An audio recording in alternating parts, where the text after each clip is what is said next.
What's up? What's up? Today I wanted to show off some of my recent reads that were specifically horror manga. So these two manga here I have shown off on the channel before in the manga haul, and this one, of course, is Junji Ito. I don't have to explain who he is. So let's just get into it. We'll start off with these two horror manga here.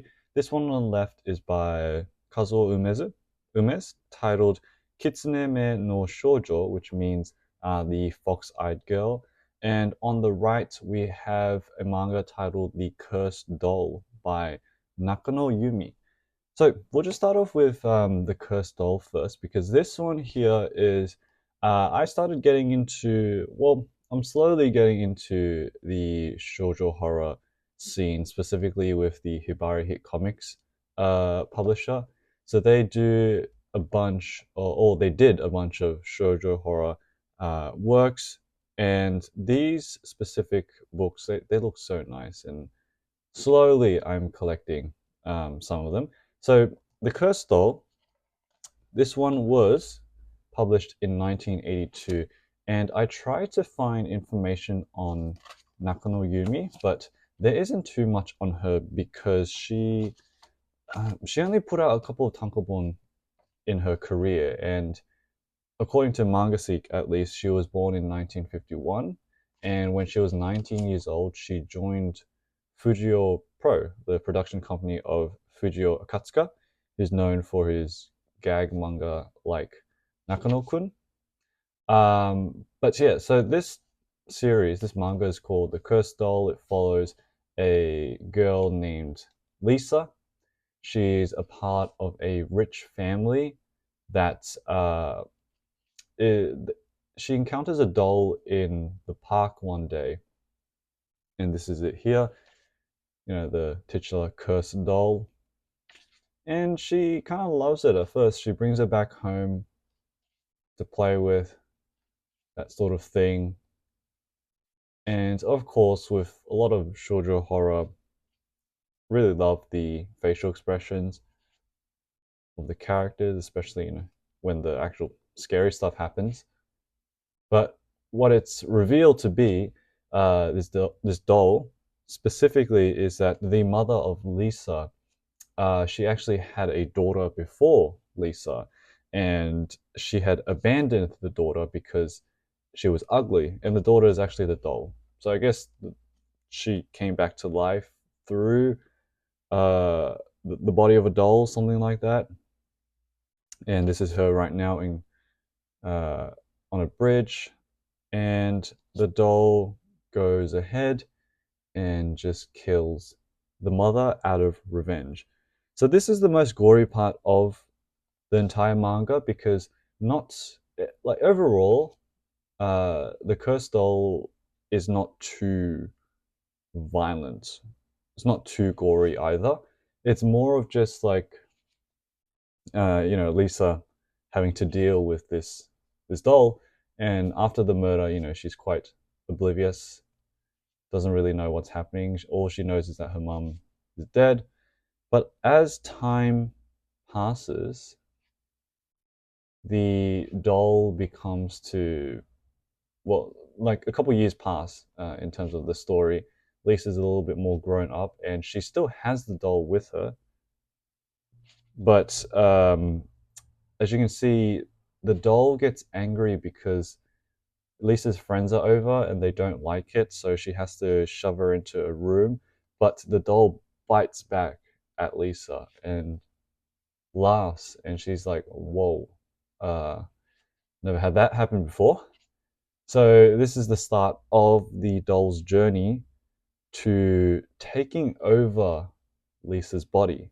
So her goal is to, as you can see here, Lisa's body is slowly turning into like the sort of texture you see with the doll itself.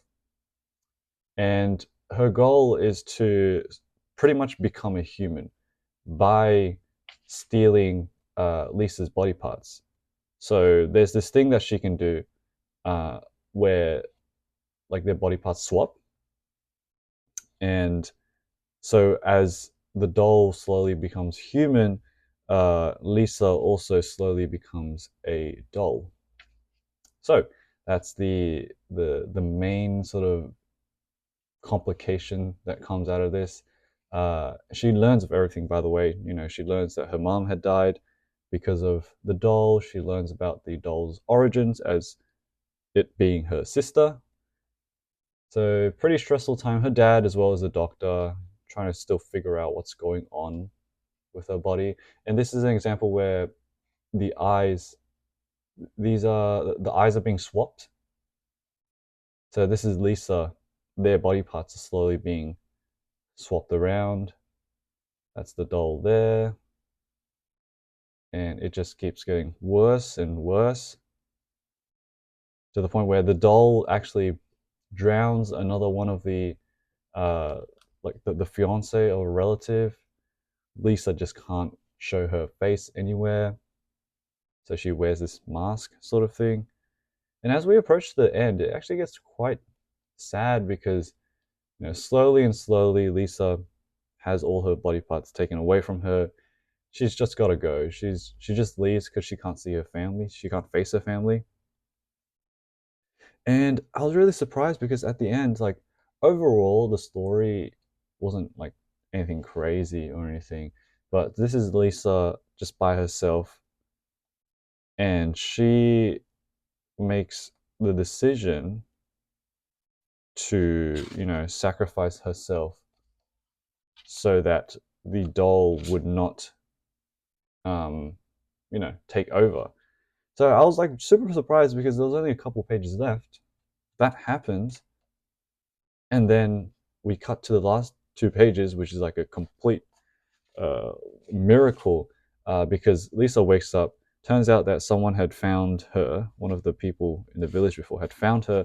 They'd saved her, and the doll's now gone because, you know, she attempted to take her own life, and that just hurt the doll as well.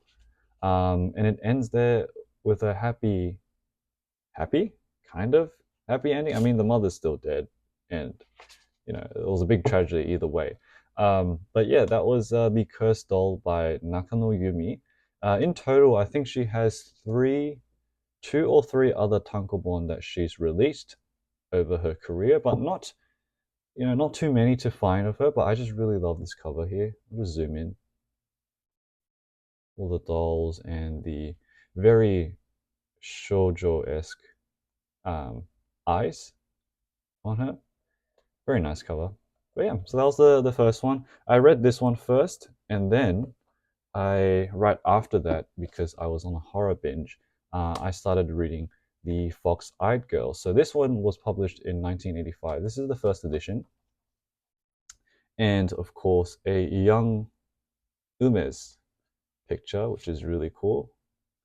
This is the inside. So yeah, published in 1985. This one is not Hibari Comics. This is Akita Shoten, so Sunday Comics. So Umezz, I mean, I showed off Umezz's art book, his exhibition art book previously as well. But Umezz, he debuted in 1955. Was born in 1936, and he started off doing Kashihon manga. And his very first manga was based on Hansel and Gretel, and the manga was called Mori no Kyodai, which means uh, like the siblings of the forest, something like that. But yeah, specifically, that's just a little bit of background on Umezz. Umezz is a prolific mangaka. You know, he's made so much over his career. There's so much to collect, and this specific story follows two siblings over here. This kid and her older sister, and it's set in like a village, which is, well, there is like a legend of this twin-tailed fox. That's not. Oh, it's finally focusing. Yeah, I don't know why it's not focusing. Yeah, but there's a twin-tailed fox, the legend of a twin-tailed fox that exists in this village that their grandma tells to them. And that's her over here. And of course, this is the fox. Oh, I wonder why it's not focusing too much. A bit weird. And the pretty much the tale is that the fox protects like the mountains and stuff. If you do anything wrong, then it'll come after you, pretty much. And so it was said that once the fox had died, it took the form of like a woman, I believe, or the woman is the messenger or something, and it just dies off with a message to the village.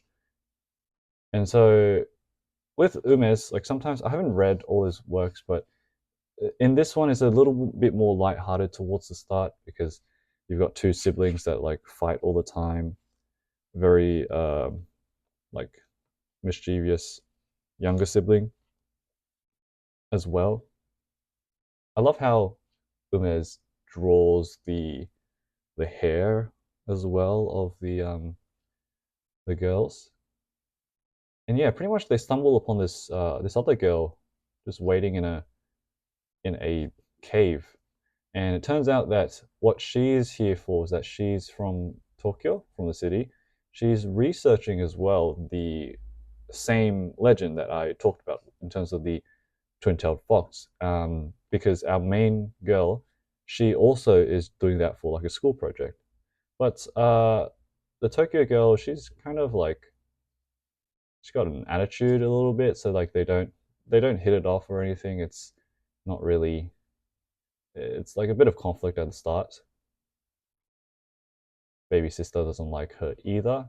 But yeah, that's the main goal at the moment for the both of them, just talking about or researching that legend about the twin-tailed fox.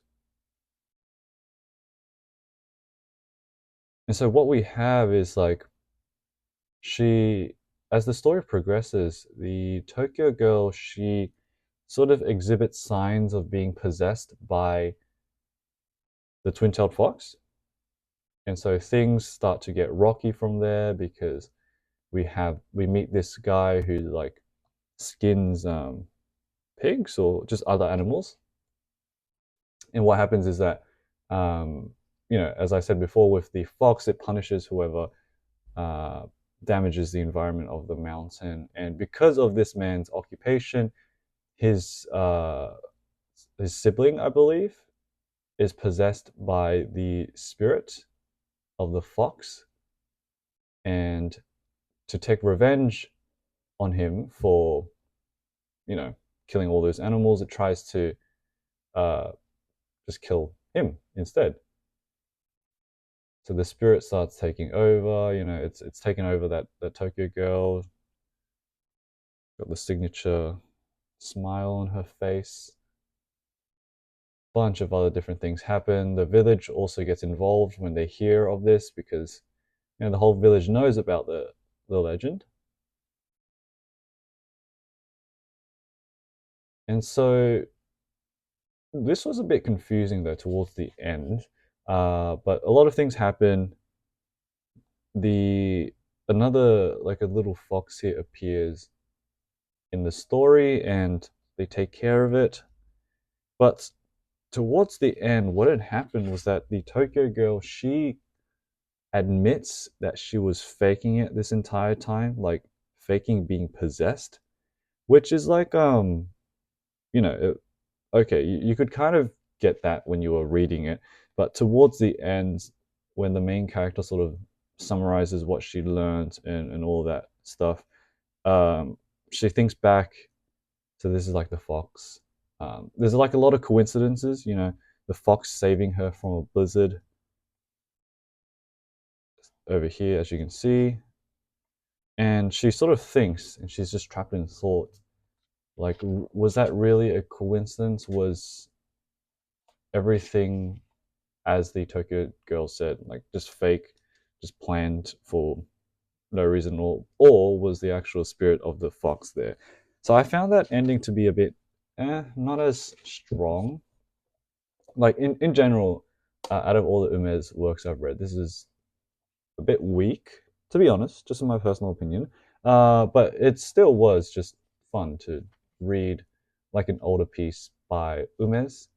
Like the same thing with this work here, the Cursed Doll. Uh, it wasn't like anything special or anything, but I enjoyed it because I was able to practice my Japanese because the at least for this one, Japanese was relatively okay. Like it wasn't too crazy.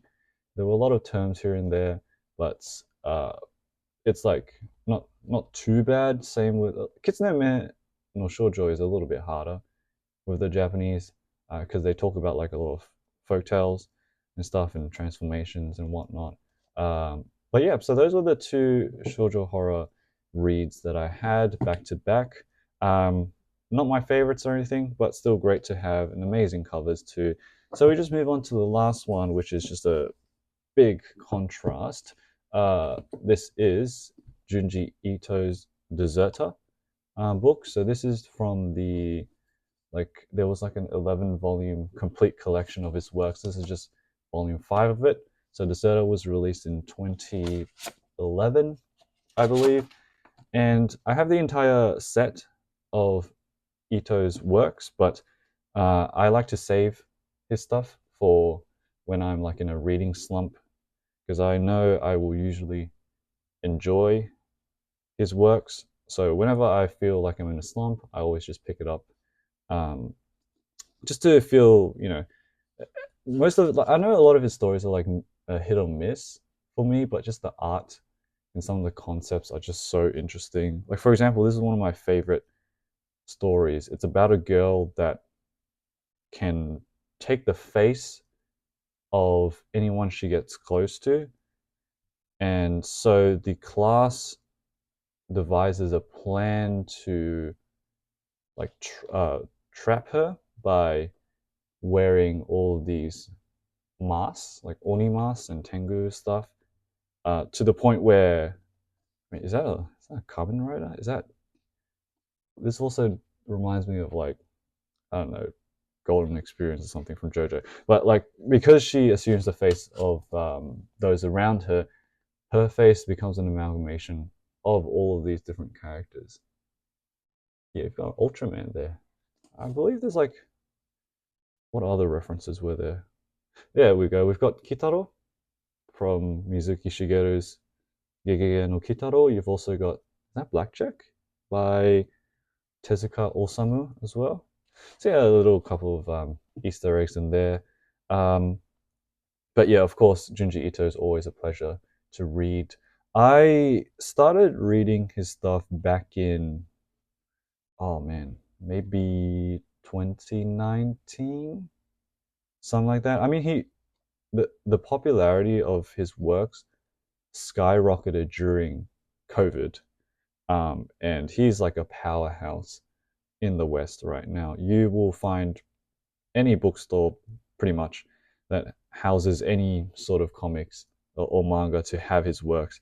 And this is also a really cool one of my other favorite stories as well. Very very chilling panel, especially when it's like you turn the page and you get this. He's a master of shocking you when you turn the page as well. But yeah, coming back to what I was saying, 2019 started off with, I believe, Tomie was my first read by him, and then it moved on to his like longer stuff like Uzumaki. All of them amazing. Like I have a very soft spot for Tomie in my heart. I always come back to it. It's just amazing, um, and the concepts are just so fun, so entertaining. But yeah, again, a hit or miss sometimes. Like for example, this one I didn't really like too much, about a father who controls his own family through like some I don't know some telekinetic powers, anything like that. I personally always find like these Buddhist statues to be insanely creepy.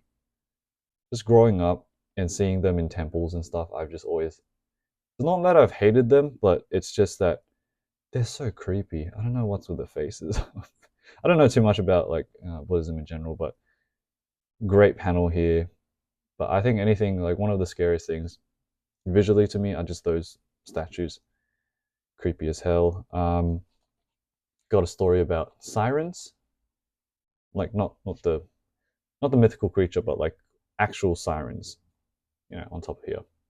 This one was an okay one as well. But yeah, I should have said it too. Deserter is in English. They're slowly, I think Viz is mainly publishing all of the English, doing all the English releases. They're slowly getting through his works. He's got like 10 books out. So they're not in short supply. You can find them anywhere. But yeah, just wanted to show off one of the reads I had from him most recently. This last one is pretty cool one as well. Looking at like ghosts and apparitions related to the war, conscription, that sort of thing. I think it's a very suitable. I'm not sure what the order is of the English release, but it's a very suitable story to end this specific Tankomon. Of course, you've got a advert for Tomiya. These are the 2 volumes in the Japanese series, and these are the rest of the volumes. So I can tell you that, so you've got Tomiya translated in English, same with Soichi, same with Love Sickness. This is Deserter. These 1, 2, 3, these 3 haven't been translated into English yet. This one has been. I think it's called some Tombs. Smashed is on the left, so that's translated in English, and that's Frankenstein, also translated in English. Frankenstein, I believe, won like some sort of award. And this was this like the Screams of Horror or something like that. But yeah, just wanted to show off Junji Ito, and the covers are always amazing, excellent to have. But yeah, so that was just a short video on 3 of some horror works that I've read recently. I hope you enjoyed that. I will always be, reading horror, so probably more Junji Ito. I do also have like another shoujo horror work that I had got recently too. This one, who's this by? Nishitakero? I'm not sure if I'm reading it right. I only just got this. I don't even know what it says yet, but this is just a little, I'll just flick through a little bit. Probably will make a video on this once I do read it, but I love the detail in this. And it's quite a big one actually too. A lot bigger than these 2 on the left. Yeah, looking to get into this one soon. But yeah, keep a lookout for that video. I don't know, I can't give a guarantee, but whenever I do read it, I'll probably make a video on it. All right, hope you guys enjoyed that one. See you in the next one. Bye.